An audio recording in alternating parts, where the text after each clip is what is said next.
Have you ever felt like life was divided into two conflicting sides?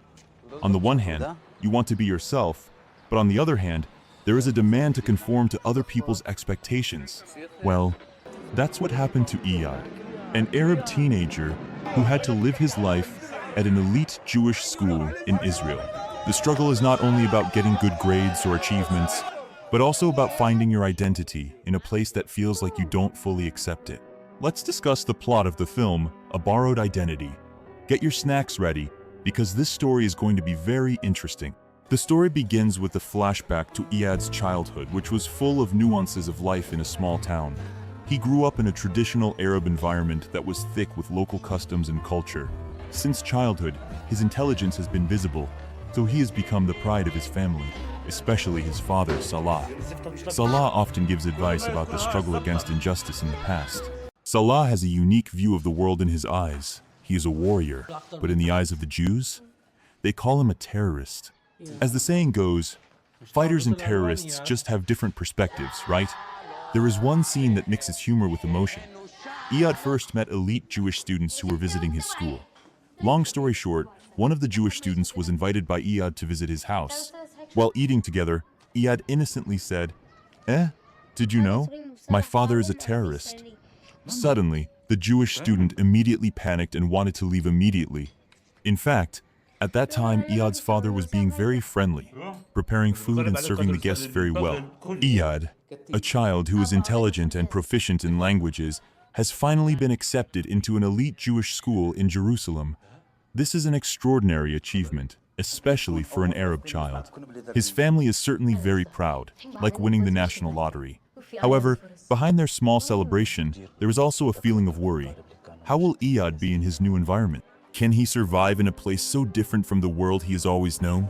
When he first entered school, Eyad immediately felt what it was like to be a new kid who was completely different. It was like being on another planeta, didn't understand its customs, its food, or even its language. One of the moments that invited laughter and pity occurred when Eyad tried to eat in the Jewish school canteen. With an innocent face, he tried to imitate their way of eating, but his awkwardness couldn't be hidden. His new friends just stared at him in whispers, probably wondering, who is this alien-like new kid? However, that's where Eyad's struggle to adapt to a world that was foreign to him began. Despite being a new kid, Eyad's intelligence immediately became a concern. He immediately impressed everyone in Hebrew class. Eyad was like a walking translation machine. The teachers were amazed, while the other students could only stare. However, as is often experienced by minorities, subtle discrimination still occurs. He started to feel cynical looks, whispers behind his back, and comments that hurt his heart. Eyad was still trying to be patient, but from the look in his eyes, it was clear that he was starting to realize. So, this is what it's like to live among a different majority. Eyad really learned that being a minority feels like playing a game at the hardest level without any help. The harsh reality became even more pronounced when Eyad began to see the dark side of this elite school.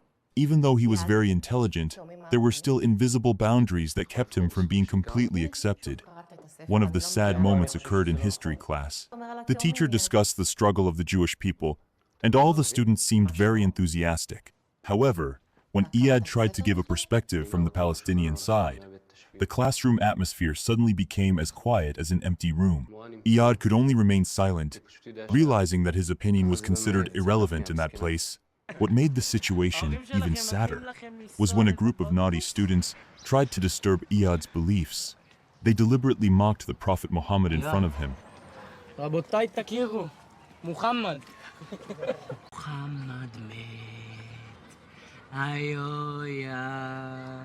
חלף באמת, היויה, בינת הסוד, היויה, ניתן לקרוא, היויה, Muhammad מת.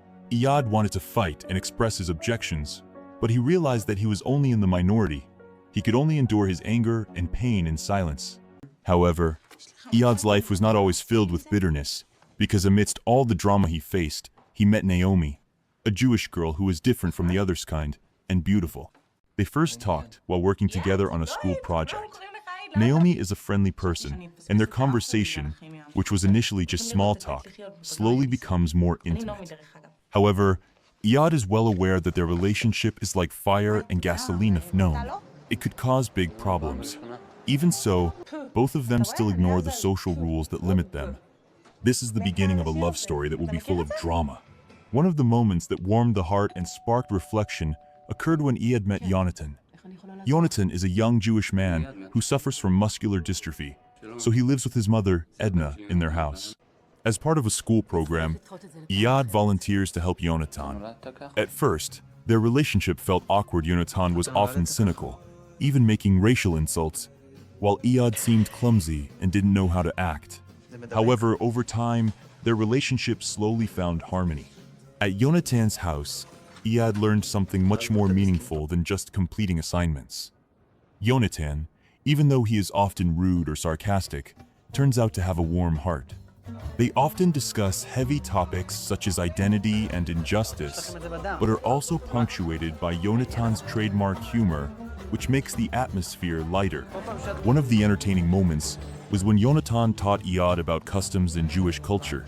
At first, Eyad was just stunned to hear Yonatan's story about complicated Jewish jokes. But in the end, they laughed together. The relationship between Eyad and Yonatan proves that humanity has a strength that can transcend all differences. Yonatan began to admire Eyad's courage, who was still able to stand firm in the midst of a world that was often unfair to him. Meanwhile, for Eyad, Yonatan is a door to a new understanding of life and human relationships that are not always determined by religion or culture. Meanwhile, the relationship between Eyad and Naomi deepens. Their relationship is not just limited to sweet conversations. They began to often escape from the school routine, spending time together talking about their dreams, which felt like dreams amidst the harsh reality. One day, Naomi said, "Eyad, you are very brave, but our love is like playing with fire." Eyad just smiled, even though inside he felt broken. There is also a scene when they make love, a moment that is a symbol of the courage of their love, which is determined to penetrate the boundaries set by society.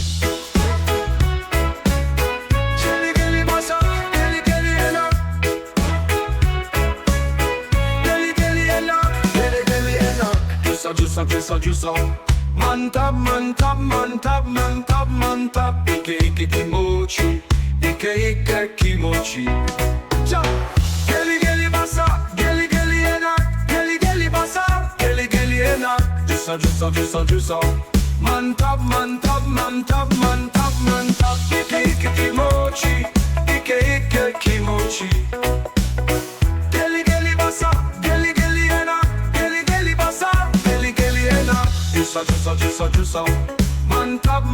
man top, man top, man top. Ike kimochi, ike kimochi. Chop.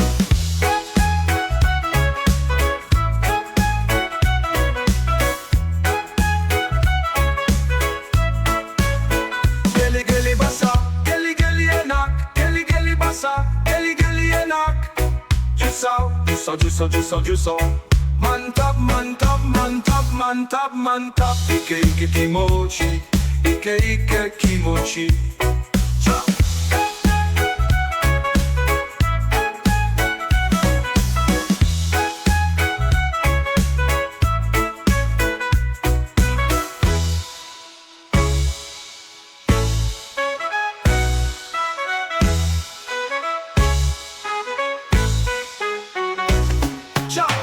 However, not all of Eyad's journey at school was sweet.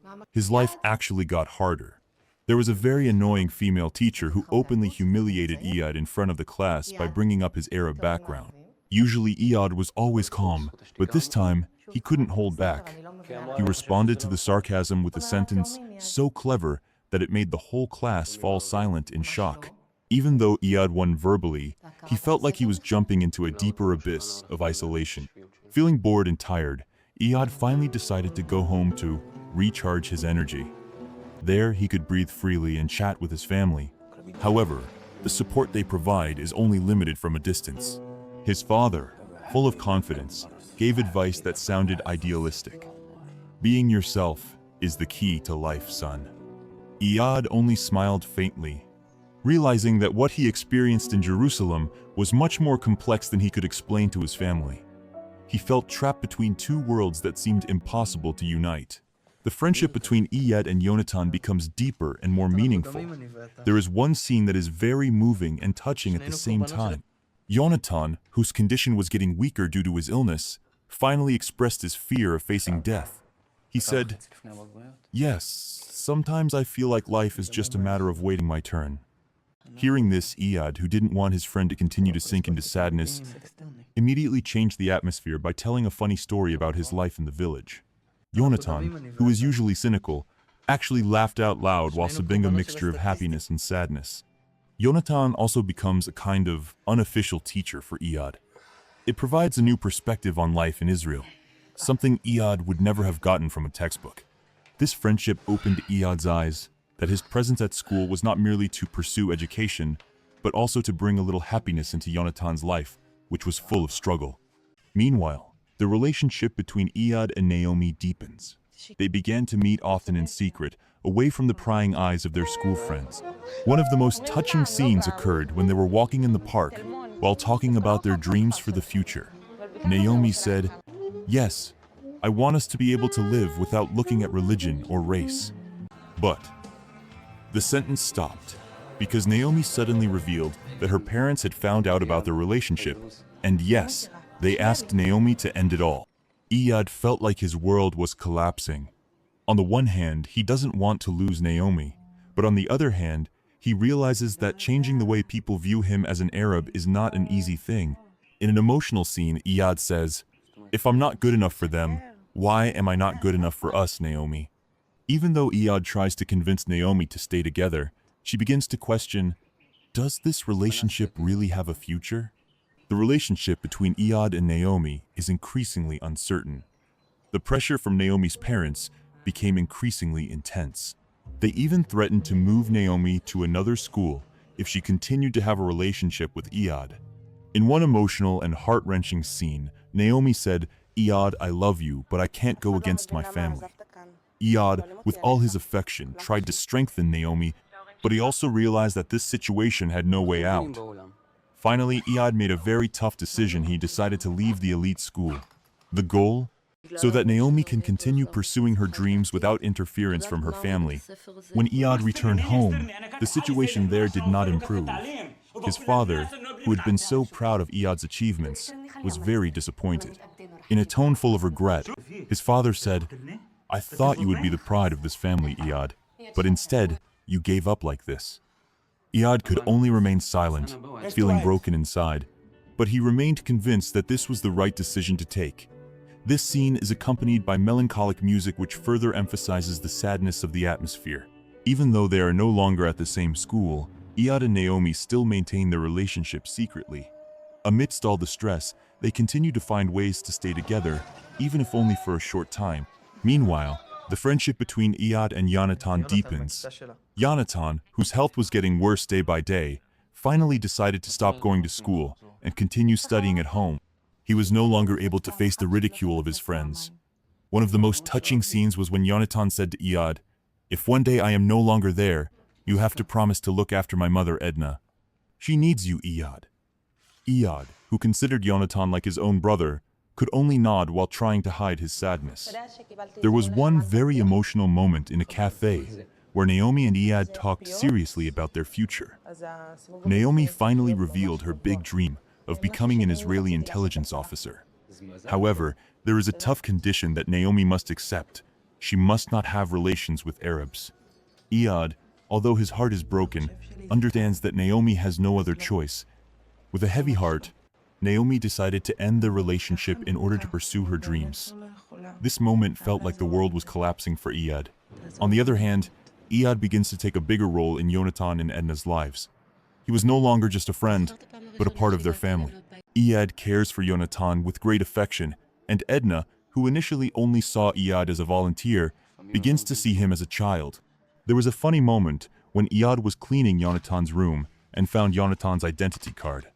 Jokingly, Eyad said, Yonatan is very similar to me. Maybe he also has Arab blood." Because it is difficult for an Arab to get a job in Israel, Eyad was determined to use Yonatan's identity card to apply for a job and opened a bank account in Yonatan's name. One day, Eyad received a letter from the bank informing him that an account in Yonatan's name had been successfully created. Edna, who saw the letter, was surprised, but instead of getting angry, she just said, "Okay, it doesn't matter.